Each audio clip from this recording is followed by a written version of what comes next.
This is Danny Flexen here for Seconds Out. Delighted to be joined by my good friend and Hall of Fame promoter, Frank Warren. Frank, how you doing? I'm fine. How are you, my friend? Yeah, I'm very good. Thank you. Always like it when we do it when you're at home because you've got such a great backdrop. Not that the office is bad, but it's just you've got a lot more kind of memorabilia and books and stuff at home. Yeah, a bit of junk there.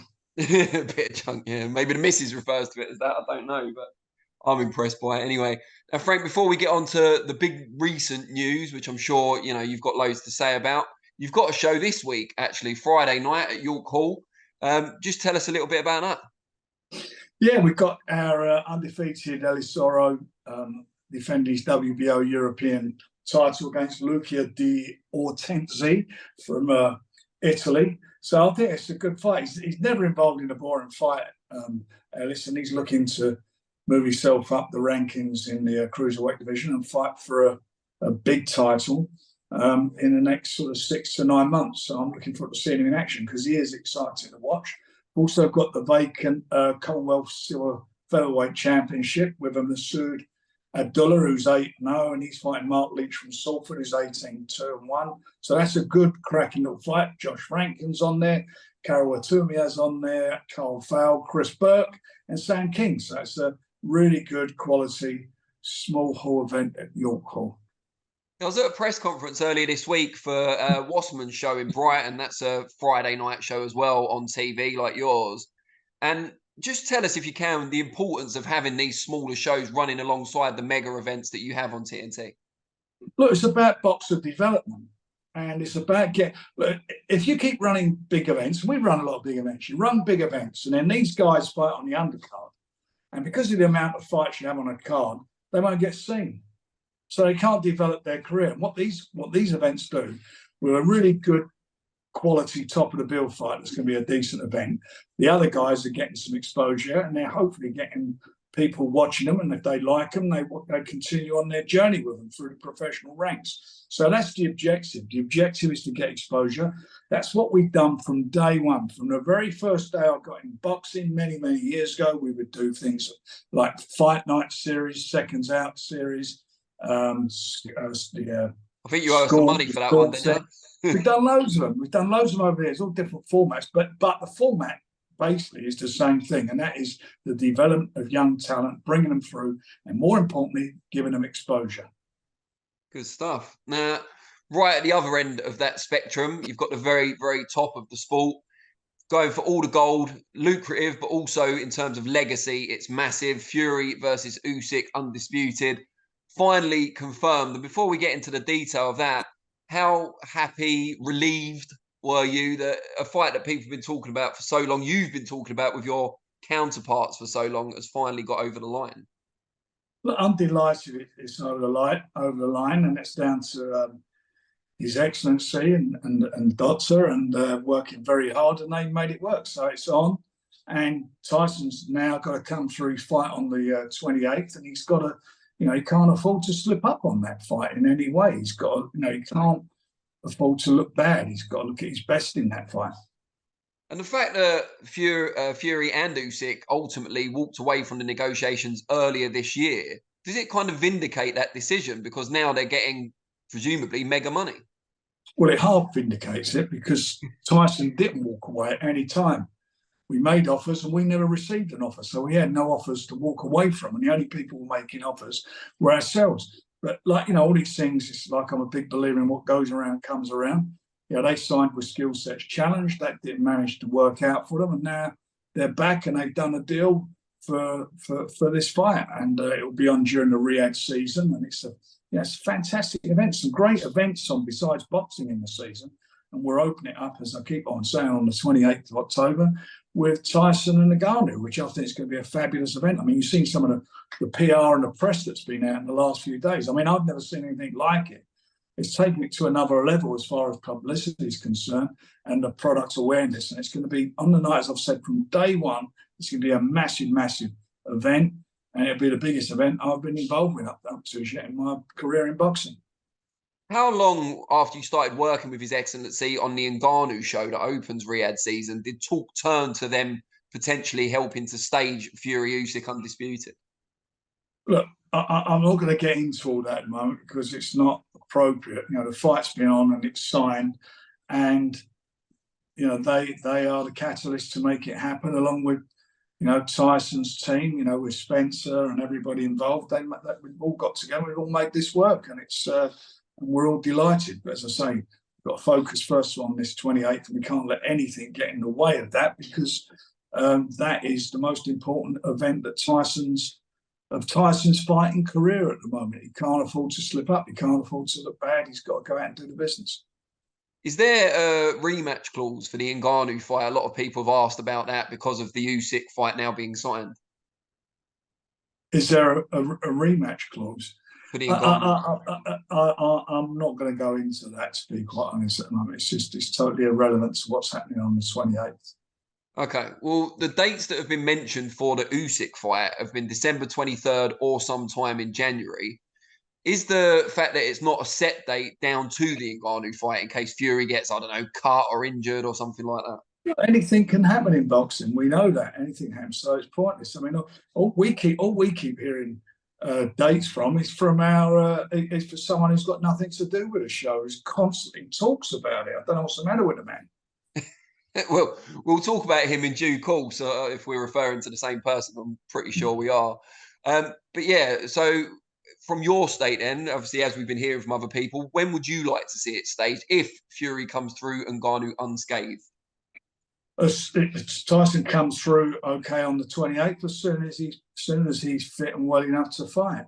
It's not a rush. There's no big rush for anything. The only way Tyson can step into the ring is if he's 100%. If he's not, then we can't let him get into the ring. He has to be at his best because it's going to, he's got to be his best for every fight, and that's what he does. I mean, I find it offensive that some of the things are said about him, about that he doesn't train. This guy lives in the gym. He may not look like he's carved out of marble, but he's harder than marble. Yeah, it's pure muscle, as as a famous cartoon character says. And I have no reason to doubt it. Obviously, we judge him on his performance, and nothing wrong with that in recent years. So no rush on it. So could potentially, I guess, be early next year rather than later this year. But would you have any qualms about putting it on close to Christmas? It's all about. If I had no qualms Tyson fighting when he's fit enough to fight. I have no qualms with that at all. So it's the real that is the crux of it all. He's got to be fit enough to fight. And if he's fit enough to fight, then we're all happy because if he's 100%, there ain't too many people. I don't think there's anyone who can live with him at this moment in time. And obviously, you guys are taking the lead on this, but you've also got Top Rank involved with Tyson. You've got K2 with Usyk. You've got His Excellency and the Riyadh Season guys. Who's going to structure the show? Who's going to sort out the undercard? How does that side of it work? Well, we'll deal with that after this show. We'll just get it all done after this show on the 28th. All right. It seems like something that might take a lot of planning. No, I mean, this show's on. It's all been sorted out. Show on the 28th. It's a really good undercard, fabulous undercard. Some really good fights on there. So everybody's like-minded to make the strongest possible shows and give it and put the best fights on this massive platform and this opportunity for boxing to be shown to its existing audience, but even a bigger audience around the world. And that's what this is all about.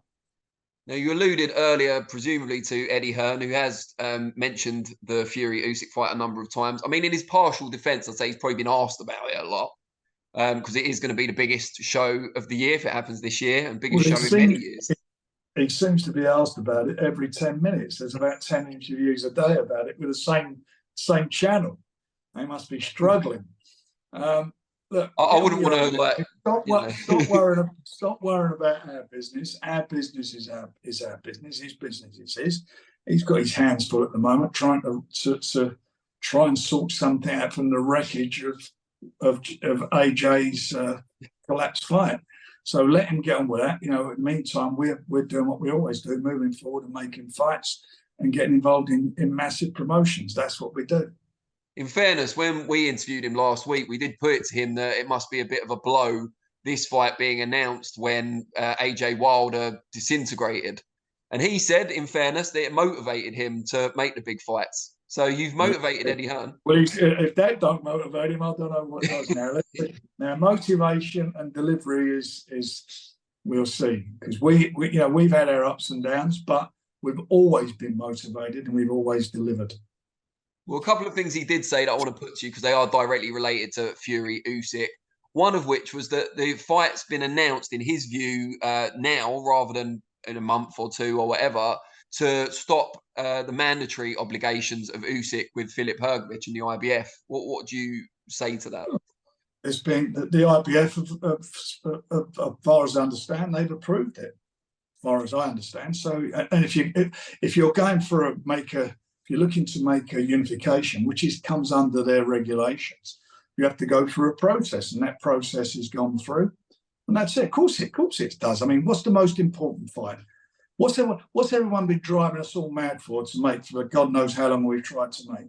It's this big fight. It's the fight with Tyson and Usyk, and to make that fight happen, we've gone through that process and delivered. And I'm sure everybody in boxing, other than the people immediately around Hrgovic and Hrgovic himself, will be happy about that.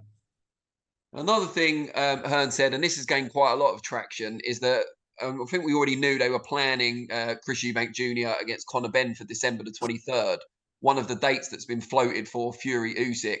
And Hearn indicated that perhaps someone, whether it's you or him, would have to move their show. What do you make of that? Because I'm assuming you feel your show's a hell of a lot bigger. We better move our one then. I mean, it's only the unified.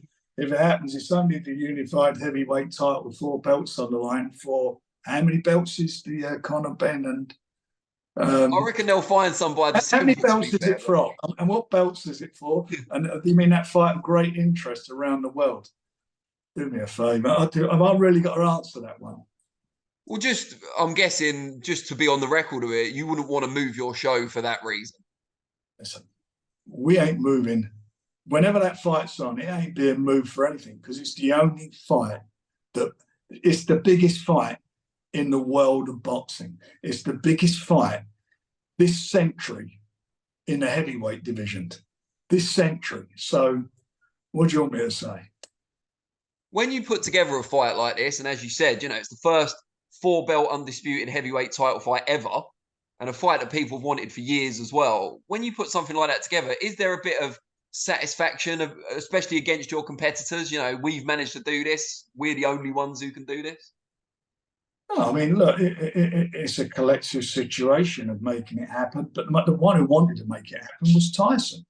I mean, Usyk wants it because he's been looking for the payday, and that's why it was so difficult to get it on before, because he went across the road to skill set challenge because he felt they would deliver and he'd earn more money than fighting Tyson in the UK this year. But it is where it is, and out of bad comes good, and it's really good what's come out of it. And Tyson is the one who's made this happen. Tyson. Now it's been signed and the money seems to be there in abundance. Can you foresee anything, any potential obstacle that could now stop this fight happening? Oh, please God, neither of them get injured. I can't see, other than that, I can't see what else. I mean, this is a major catastrophe in the world or something. And again, please God, that doesn't happen. No, I can't see anything getting in the way of it. They both want it, or one of them retires. I can't see why they would do that. And hand on heart, taking your promoter's hat off for a second, how much of a threat do you perceive in Francis Ngannou on the 28th of October?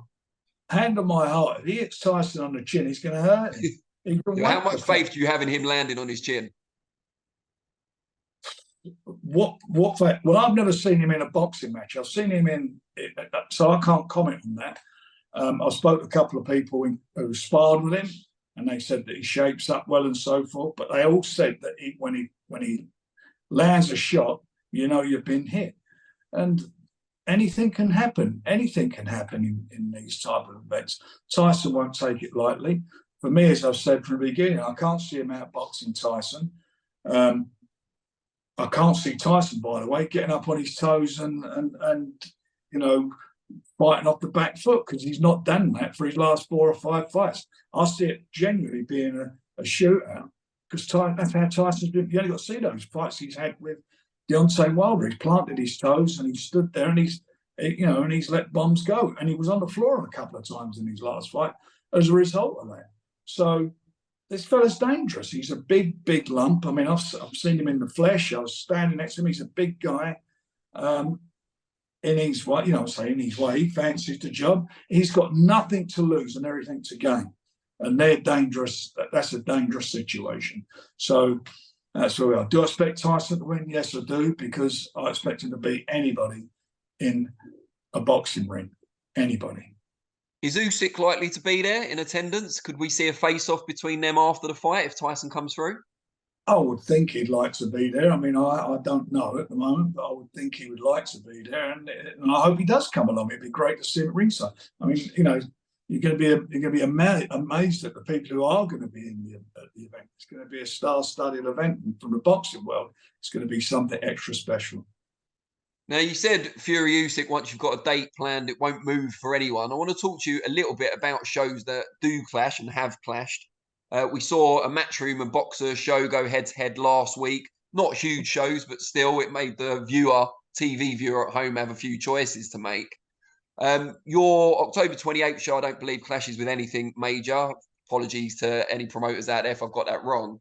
November the 18th, Magnificent 7, which is a great card, and we'll talk about that in detail in a minute. That does clash with a Boxer show with 2 European title fights on it on Sky. How much do you try and avoid these sort of clashes, especially if they're both on TV channels at the same sort of time?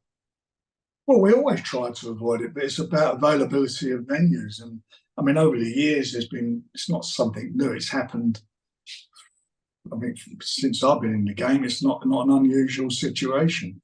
Prefer it not to happen. But it's like last night, Champions League. How many teams played at the same time last night? And the night before that happens.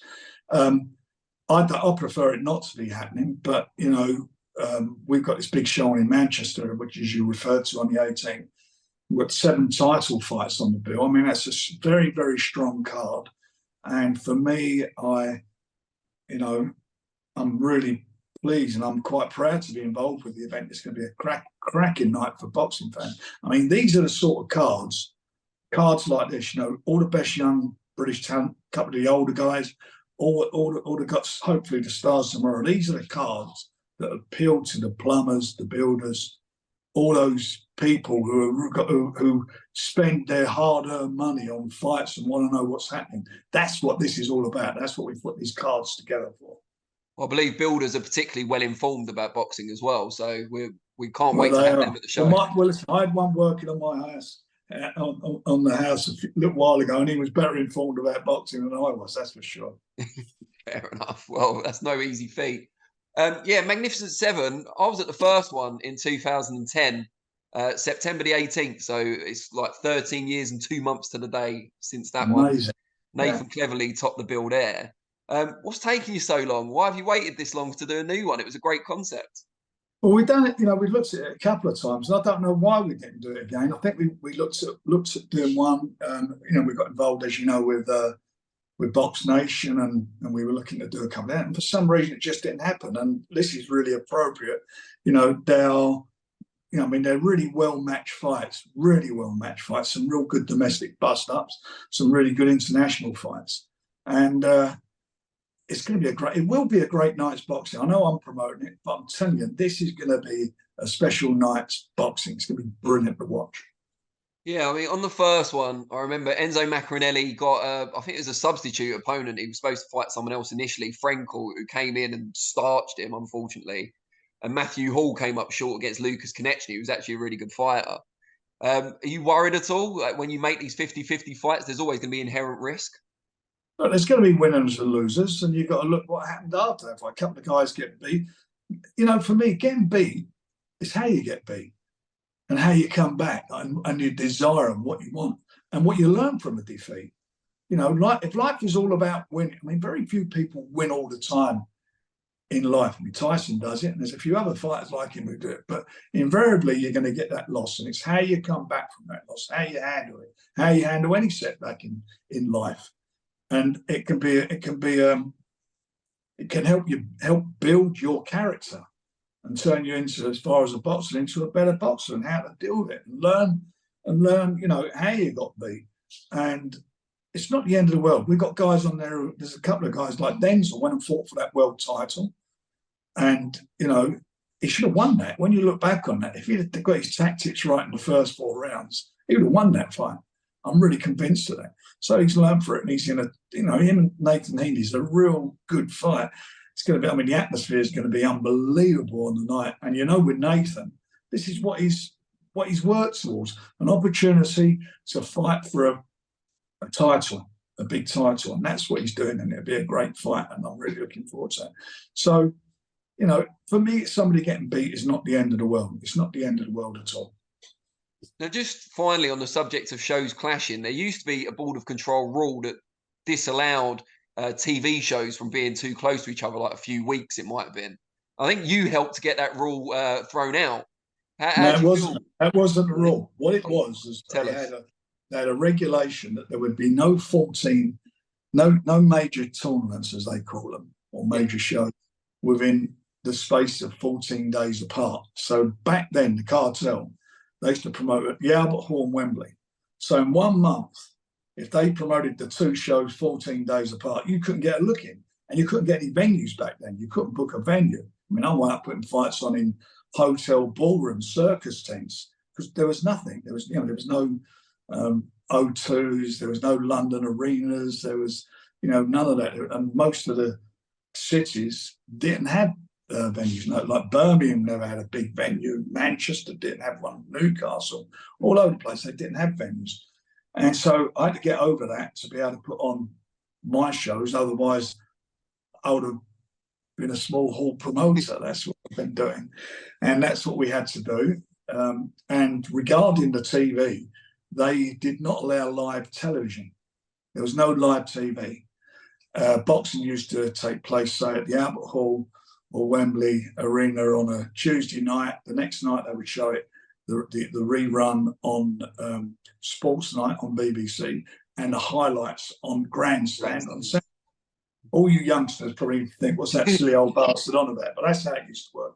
And I fought to get live events. The reason the Board of Control back then didn't want live events, they said because it affected the game. But I felt it'd be the other way around, and having live boxing on and people not knowing the results and watching it live would enhance the sport, and more importantly, bring in more people to watch the fights. And that's what happened. Now we've got so many TV promoters here in the UK, clashes are inevitable.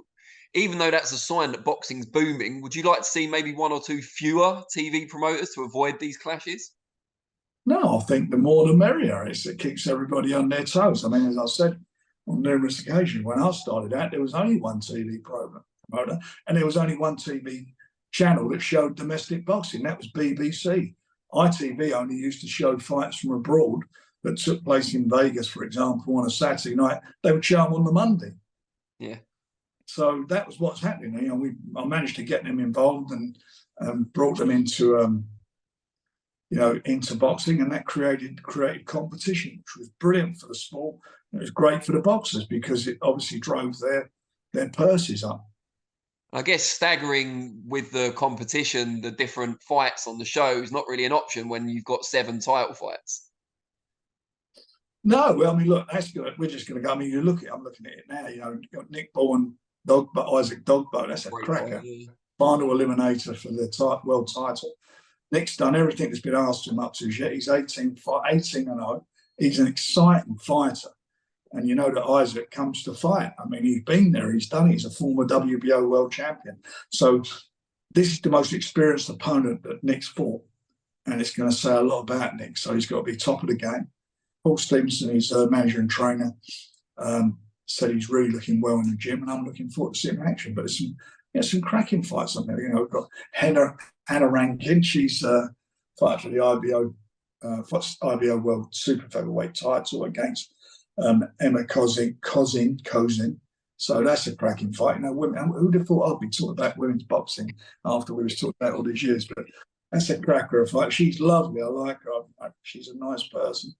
Now we got Anthony Cacace on there, Ryan Garner, Denzel Bentley, as we mentioned, Heaney, Liam Davis fighting Italian Vincenze La Femina, Nathan Collins against Zach Miller, it's a good fight, Dan Catling, James Hannigan.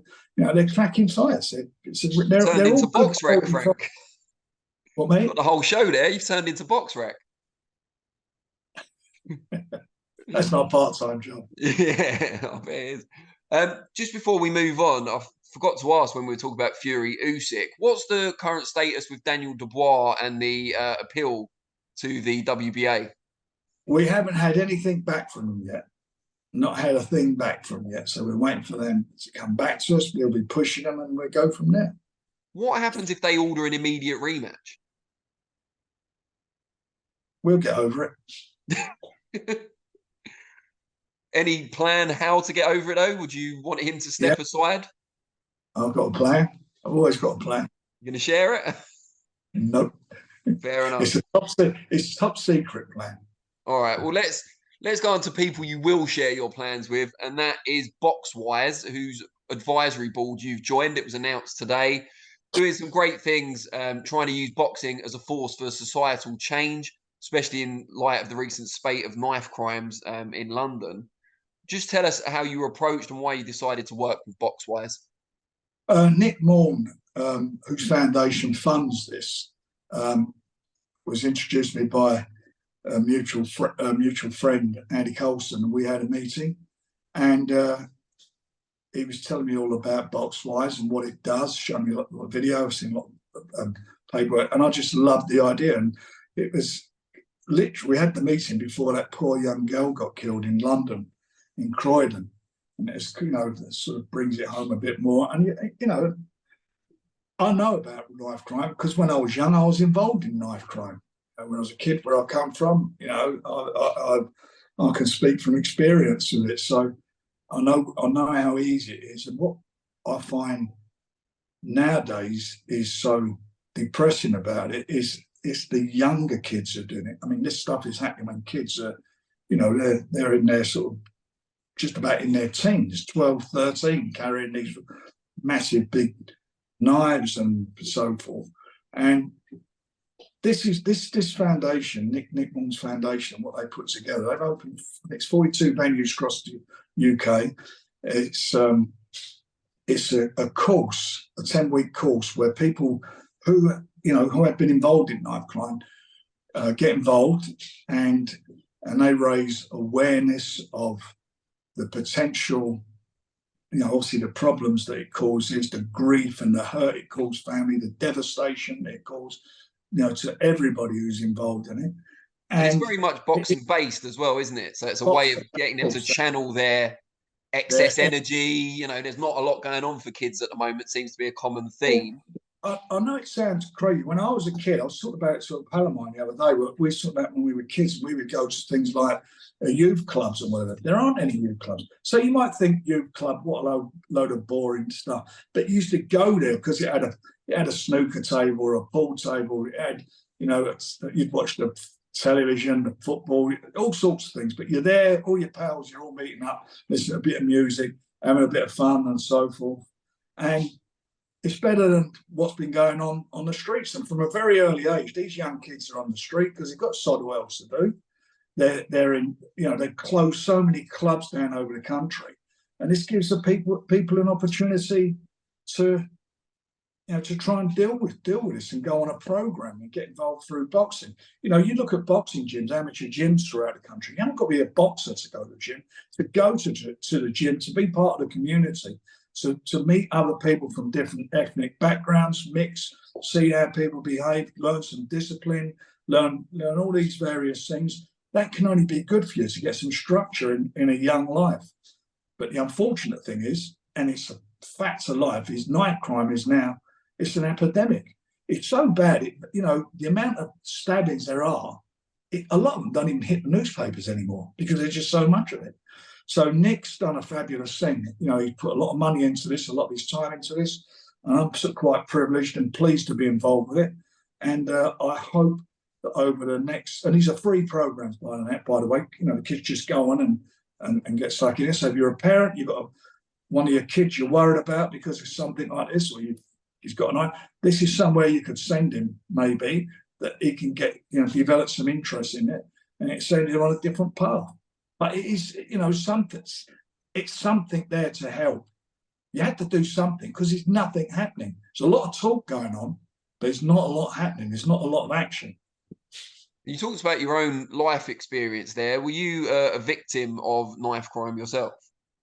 Oh, both. Wow, fair enough. What's changed between then and now? Because there's a lot more of it now. I think it's younger.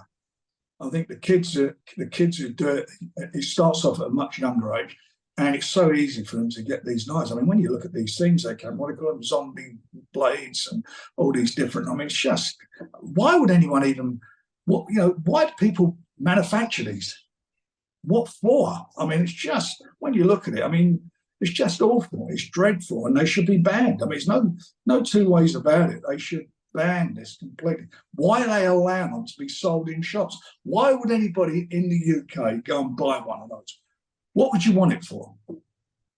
And when people get caught with knives in the first, when they're caught the first time, what really happens is there, why would you have it on you? Oh, I got it on me because to defend myself. Well, hang on a minute, that's not good enough. Got a knife, there should be some consequences. And the consequences are very, very light. You wonder where they'd be. And I can't see any solution. The only way you're going to stop this is putting programs together, like Nick has done through Boxwise, or finding them on people. And the only way you're going to find them is to see if a young kids carry a knife. It might be a terrible thing and an awful thing, but the bottom line of all of it, if you aren't carrying one, you should have nothing to worry about. Agreed. Now let's move on to something a bit more positive. Although the actual Boxwise scheme is very positive, of course. But I believe you've got a Copperbox show coming up. I don't know how much you can tell us about that. Well, before that, we've got a show coming up on the 24th of November at York Hall. Okay. We're making up the bill on that. Mark Chamberlain, Henry Turner, Willie Hutchinson, Ben Fallid, Khalid Ali, all those guys are going to be fighting on that show. But then when we get to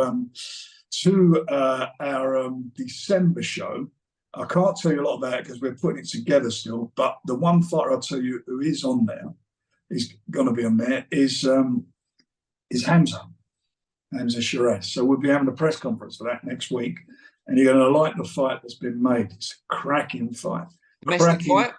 Domestic, cracking fight. Wow. Real good domestic fight. Big test for him. All right. I'm expecting something big now, but we'll see. I'll give you my verdict. It'll be big, Dan. All right, great stuff. Frank, always appreciate your time. Enjoy your weekend, obviously, and the show tomorrow night, first of all. And we'll see you soon. I look forward to that, Dan. You look after yourself, mate.